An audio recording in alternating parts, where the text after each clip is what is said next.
मित्रांनो, बातमी आहे नांदेड जिल्ह्यातील एका शेतकऱ्याने जिवंतपणी समाधी घेतण्याचे ते 3 तारखेला ठरवले होते।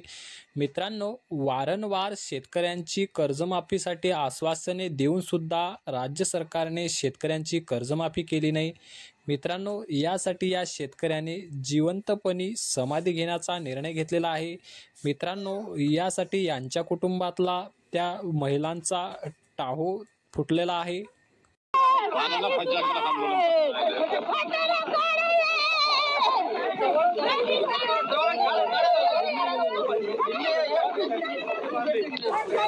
तर मित्रांनो, निवडणुकीआधी शेतकऱ्यांची कर्जमाफी आम्ही करू असे आश्वासन राज्य सरकारने शेतकऱ्यांना दिले होते।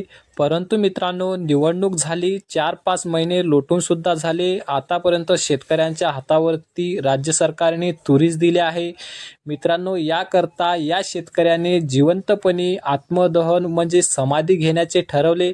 मित्रांनो, भर पावसामध्ये या शेतकऱ्याने स्वतः गड्डा खोदून त्या गड्ड्यामध्ये उतरून लोकांना माती लोटण्याचे सांगितले होते। त्यावेळेस त्या शेतकऱ्याला गावकऱ्यांनी अडवले।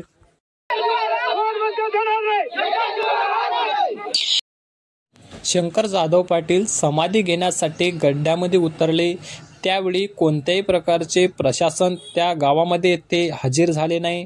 त्यामुळे सर्व गावकरी संतप्त आहे। शेतकऱ्यांची कर्जमाफी झाली नाही, त्यामुळे शेतकरी आक्रमक होताना दिसून येत आहे।